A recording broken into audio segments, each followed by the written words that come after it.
is Indianapolis and the home of the 500 and all the other races that are performed here. And it's good to see that. We need it. Well, after a year of uncertainty and canceled traditions, race day is back and fans are ready. Here's a live look at the Speedway where things are quiet now, but it was busy there all day with thousands of fans turning out to see the start of the month's racing actions. Good evening and thank you so much for joining us tonight on the News at 6. I'm Amber Grigley. Brad Brown spent the entire day at the track and he joins us now with a live recap. And Brad, I tell you, just an amazing day. It's so amazing to see people out there excited and ready for race day.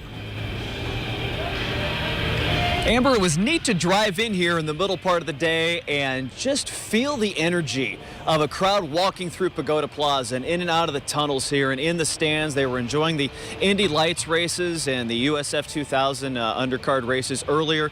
And then once the big race got here to start the Grand Prix this afternoon to really see the stars of the IndyCar series come out and really bring all this together. The work hasn't ended here, by the way, as we have finished up the racing here tonight, but the pit crews are down here along pit lane. They are tearing down their pit boxes from this weekend. They'll have a couple of days to reset, and then we'll all be back out here on Tuesday for the first day of Indy 500 practice. But there was a race to be had today, and it all started with the command from a special guest here at the Speedway. Let's kick off the month of May. Let's have some fun today. And with that, drivers, start your engines! Fun stuff there. Colts quarterback Carson Wentz with some great energy. The start, though, wasn't exactly a smooth one. Pole sitter Romain Grosjean leading the field into turn one, but the pack got stacked up behind him near the front of it. In the middle, there's some contact. It would be Connor Daly ending up in the grass. His car came to a complete stop, and something just would not go in that car. So Connor, the kid from Noblesville, was out early, lost 30 laps trying to get his car fixed. Scott Dixon would make an early pit stop trying to work some tire strategy. Dixon started 16th. He would eventually get near the front. We talked about Jimmy Johnson a lot this week. Not really a contender all day. He did make his way all the way to the end, though. Finished as the last car running at the end. As the day went on, drivers getting aggressive. Johnson a little off the pace, but Rinus VeeKay, watch him thread the needle on this pass, going through Johnson, past Alex Palou. That put him in fourth place. VeeKay had that Ed Carpenter Racing Chevy on rails. He would move that car to the lead right around halfway through the race, getting past the pole sitter. And from there, the 20-year-old Dutch driver was nearly perfect. Rookie of the year at the 500 last year. He won't be 21 years old till September.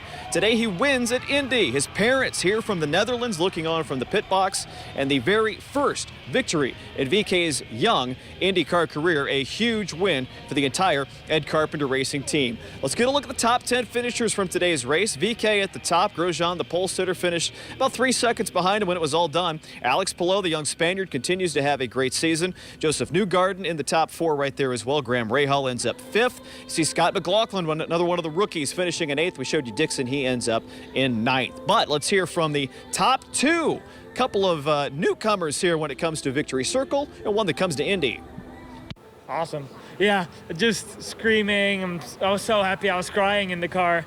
Just, you know, it's been such a hard road to come to where I am now, and to just give everyone this win. You know, in the team, for Chevy, all the Dutch people at home, all the people supporting me here in Indianapolis, in the U.S.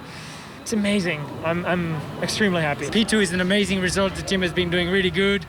I'm super happy with that on my third start in IndyCar, to be leading the race start, the restart, the race, and the guys done a great job at the pit stop as well. So, you know, all in all, we work in the right direction. The pylon here at IMS lit up for Ed Carpenter Racing and Rinus VeeKay. Kid was in the Fast 9 for the 500 last year. He was the Rookie of the Year for the 500. Just a great driver, some great energy there. You got to feel for Ed Carpenter and that team. They haven't had a ton of great results on the road and street courses over the course of the last several years, but this kid can drive it, and he's got a chance to really be up front again when the 500 rolls around here and gets started next week. Now, we talked about the Colts quarterback being here today. Let's get a little more of a look at Carson Wentz coming here to the Indianapolis Speedway for the very first time, getting the grand tour of the place with IMS President Doug Bowles. Carson was here with his family, got a chance to visit Gasoline Alley as well, talked to some of the fans while he was here, and getting a chance for a full dose of the complete Indianapolis experience here at the Speedway this weekend. You know, I've seen lots of huge grandstands, nothing like this, nothing like this. So I can imagine the energy in this place when it's packed is probably not, much different than anything else I've ever seen. First impression was the people. People seem extremely nice. Reminds me a little bit about from back home, just how nice everyone is, the hospitality, and it just seems like a perfect fit for me and my family. So we're excited to be here for sure. Back home being North Dakota, he got the full invite to come back for the 500 on the 30th. We'll see if he's here for that one. The first day of Indy 500 practice is Tuesday. 4 days of practice, qualifying next weekend. We'll have it all covered for you next week right here on WRTV. Now, we talked about at the top of the show, Amber mentioned fans back here today. It felt so good to see a crowd here at the track. Estimated about 25,000 out here on a picture-perfect day. Nikki Dementri got a chance to spend some time with them. It takes a look at how everybody's feeling here getting back to the track.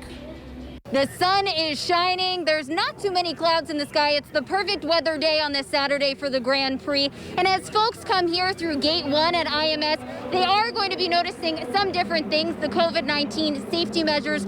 But what fans we spoke to told us time and time again, they're just happy to be back. There you go.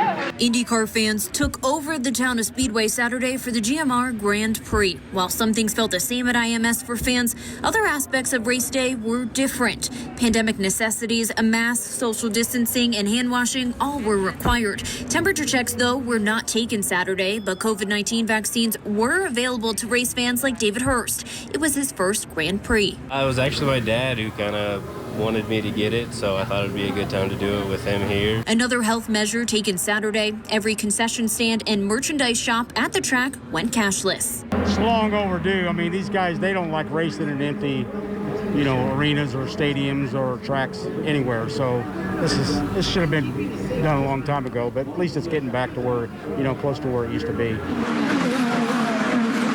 Of course, next on everyone's mind is the 500. Some folks we talked to said they can't wait for that day. Others said they're going to wait until next year. In Speedway, Nikki Dementri, WRTV. Thanks, Nikki and Brad, having such an amazing time out there at IMS. Well, two longtime IndyCar fans were especially excited for today's race to double as their big day. Nikki caught up with the newlyweds and learned more about their unique wedding day, including their outfits. Now, you can check that out tonight right here at 11 on WRTV.